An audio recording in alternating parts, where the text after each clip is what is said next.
Hi guys, I'm back with another few chapters from Renee Watson's Piecing Me Together. I'm going to pick up today with chapter 35. It's called Negro, which means black. Today's collage is made up of words and cutouts from magazines, things that are black and beautiful. A starless night sky, storm clouds, onyx, clarinets, ink, panthers, black swans, Afro puffs, Michelle Obama, me. Chapter 36, Comer, which means to eat.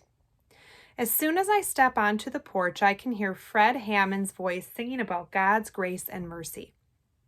Mom must be home and she must be cooking or cleaning because that's the only time she goes into gospel music mode.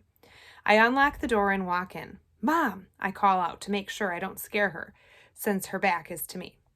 She jumps anyway, all hysterical, but then smiles once she realizes it's just me. Jade, you can't sneak up on me like that. I turn the music down. Sorry, I tried not to. Mom scratches her nose against her forearm because her hands are turning fish in a bowl of cornmeal, coating both sides before she dips it in hot oil in a frying pan. On the back burner of the stove, there are 2 silver pots, their lids trembling on top of them like chattering teeth. She turns the knobs down and brings the boiling pots to a simmer. You're home early, I say. Half day today. I change my clothes, grab a bag of chips, and sit at the dining room table. Don't get full, dinner will be ready soon. Mom takes the fish out of the frying pan and puts it on a plate layered with paper towels to soak up the grease. She puts more fish in the pan. The oil pops and crackles. I eat a few more chips, fold the bag, and start doing my math homework. By problem 3, I am feeling stuck and frustrated.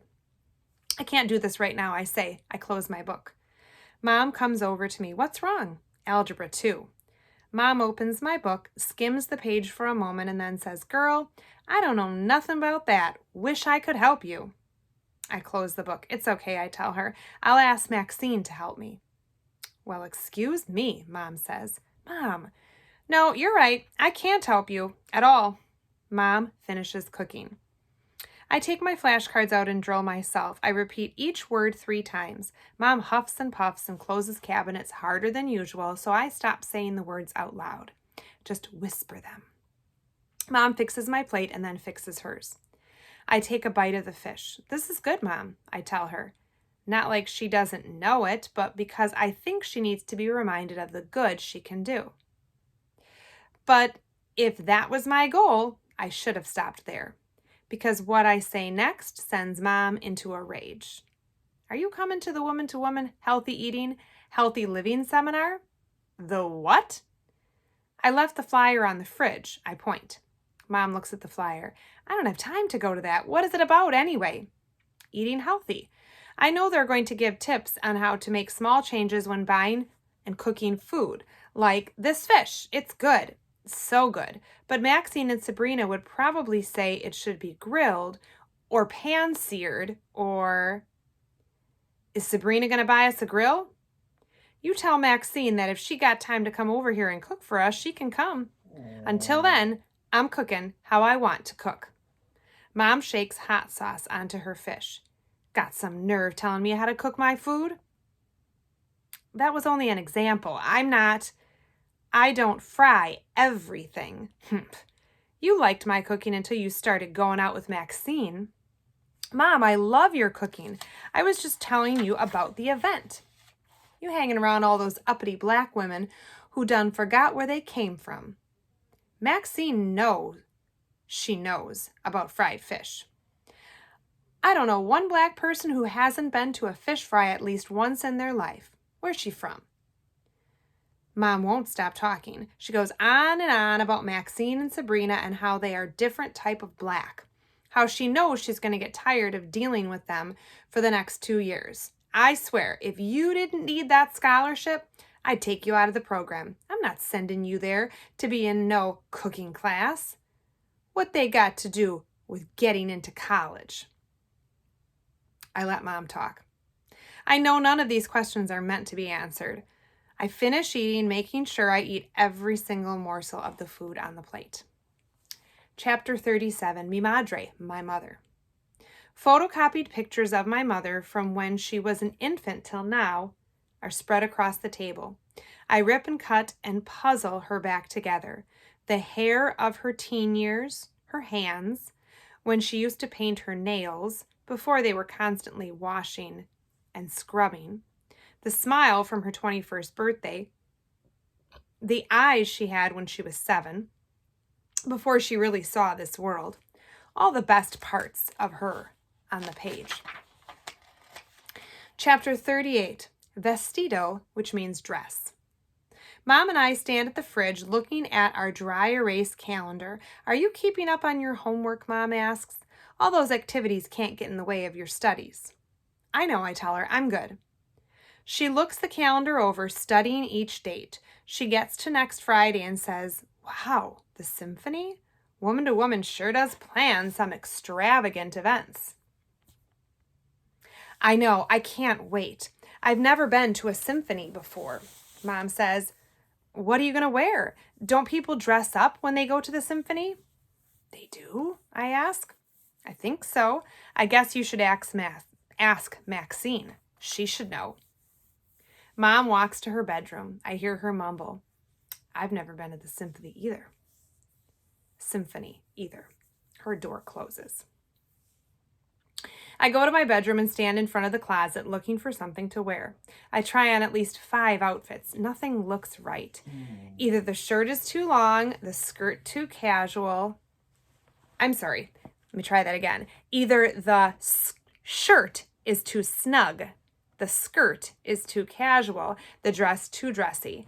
I think about the money I put away just in case there was an emergency. A new dress isn't what I thought I'd use the money on, but I have to. I mean, after all, it's the symphony.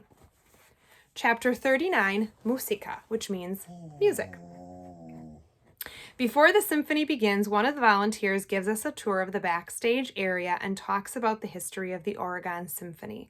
She is white, and the black sweater she is wearing makes her skin look pale and washed out. You all should be very proud to be Oregonians. Did you know that before we were called the Oregon Symphony, we were called the Portland Symphony Society? We were the first orchestra in the West and one of only 7 major orchestras established in America before 1900. She seems very proud of this fact. The volunteer walks us to the stage so we can see the same view the musicians will have tonight as they look out at the audience. She tells us, I like to think of our musical sections as different families coming together for one big celebration. You see, instruments in certain families have things in common, like being made from the same types of material, looking similar, and sounding akin to each other. They come in all sizes, just like natural families have parents and children and extended family members. I can tell this is something she's memorized, but still she manages to say it to us with passion and a smile on her face. She is hyper, talking fast and high-pitched like the chirping birds outside my window in the early morning. Our families are the strings family, the woodwind family, the brass family, and the percussion family. The volunteer must be offended that we aren't as excited as she is. Why else would she look at us and say, you know, some folks don't think they can relate to this kind of music, but let me tell you, all kinds of people have been lovers of the symphony. This part doesn't sound memorized. I think she's going off script. Now, I know hip-hop is what you kids are all about these days, she says, but did you know that James DePriest was one of the first African-American conductors on the world stage? In 1980, he became the music director of the Oregon Symphony, and he held the position for 23 years. She walks toward us a little, still smiling. He truly transformed our little part-time orchestra to a nationally recognized company with several recordings. She pauses for a moment, maybe waiting for one of us to say something. Then she says, fun fact, he was a nephew of contralto Marian Anderson. Their family was from Philadelphia, but she lived in Portland in her last days. Do you know about her? Maxine speaks up. Yes, we know about her. There is venom in her voice. Oh, the woman says with a smile. Maxine is not smiling. She folds her arms and says, in 1939, when she was refused permission to sing to an integrated audience in Constitution Hall, with the help of First Lady Eleanor Roosevelt, Marian Anderson performed a critically acclaimed concert on the steps of the Lincoln Memorial in Washington, D.C. She traveled the world. Well, yes, that sums it up, the woman says. She was also the first Black person to perform with the New York Metropolitan Opera, Maxine adds. Yes, well, looks like you know your music history. I think that's great. I hear Maxine's breathing intensify. Now, the volunteer says, let's get you all to your seats. We walk to our reserved seating and sit down, watching people file into the auditorium, dressed in their pearls and ties. Maxine whispers to Carla, can you believe that woman? Talking to us like we're some poor Black heathens who don't know anything worth knowing? Carla says, I know, right? First of all, I don't even listen to hip-hop. Listening to Maxine and Carla, I think maybe they aren't only offended at the woman's stereotypes, but maybe they are upset at the idea of being put in the same category as me and the other girls. The lights fade. My emotions are all mixed and jumbled inside. For the first two songs, all I can think about is the white woman's smiling face, her annoying voice. And even though we're all dressed up in our new clothes, even though none of us had opened our mouths and talked to her, she thought we were the kind of kids who wouldn't appreciate classical music. Makes me feel like no matter how dressed up we are, no matter how respectful we are, some people will only see what they want to see. I try to let the music wash away the feeling that comes when white people make you feel special or stupid for no good reason. I don't know how to describe that feeling, just to say that it's kind of like cold, sunny days. Something is discomforting about a sun that gives no heat but keeps shining. I close my eyes and try to listen to the music, really focus. The melody is like an intricate collage. If you take it on all at once, you hear one song, one whole sound. But if you listen for the viola and cello, the flute and clarinet, you hear how each note lies next to the other to complete an image. How the French horn and tuba complements them all. How the piano and xylophone, the cymbals and drums, hold them up like a base color. How the picture wouldn't be the same without each note in its just right place.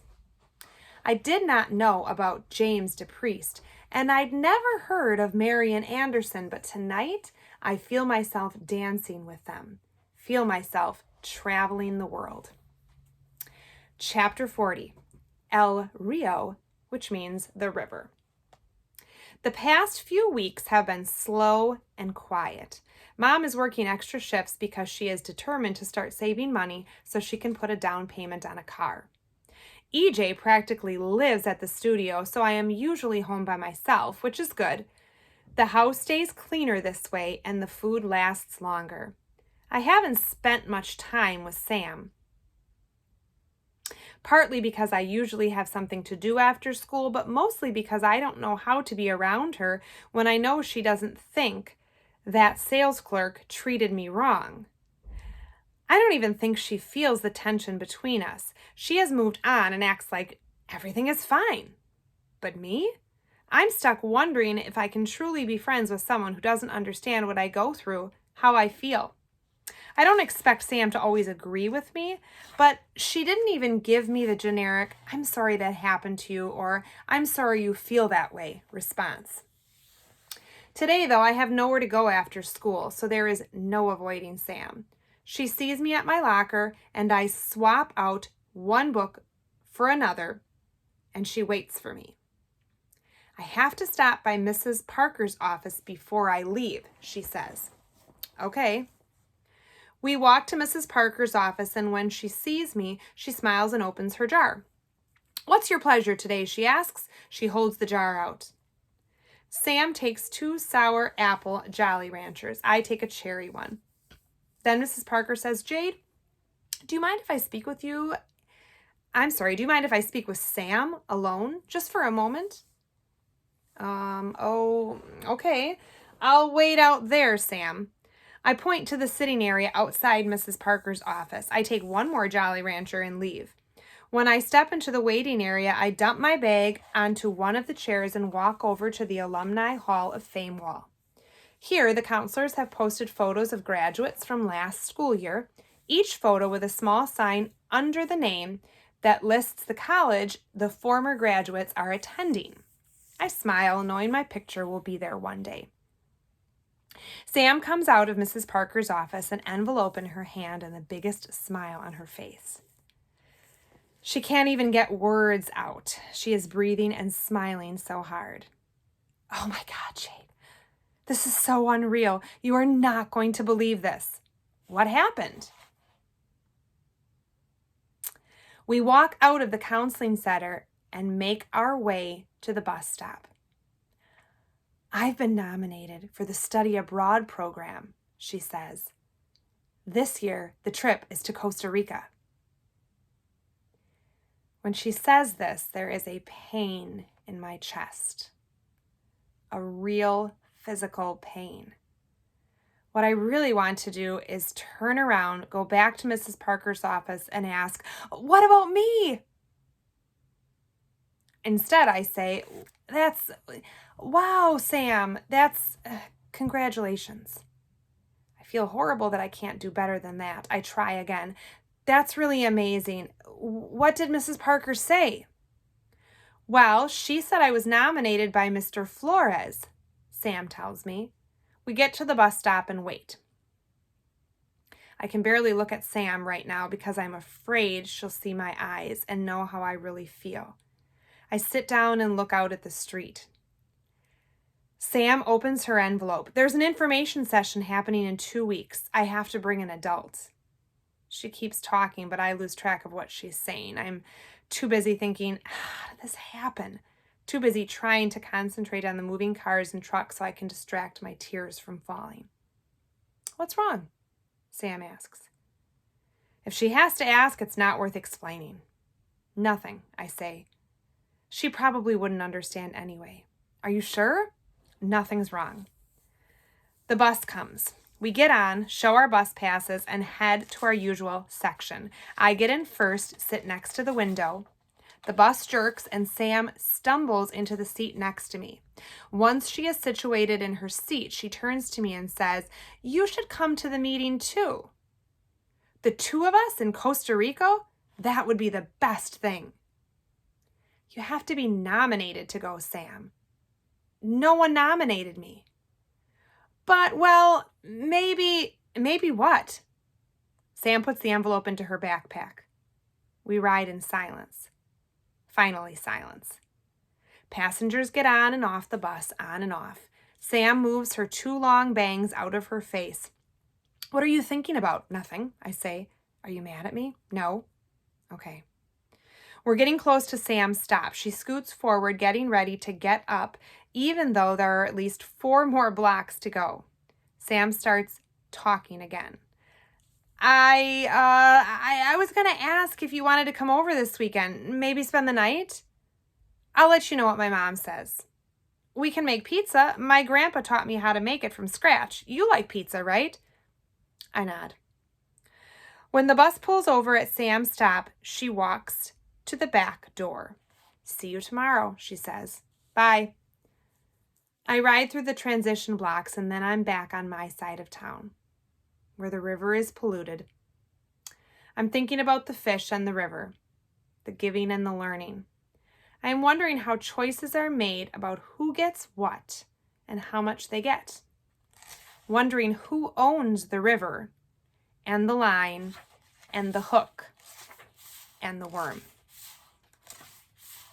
And I think that that's where we'll stop for today. That was chapter.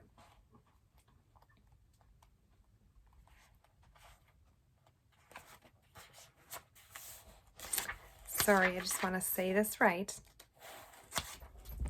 That was chapter 35, through chapter 40 of Renee Watson's Piecing Me Together.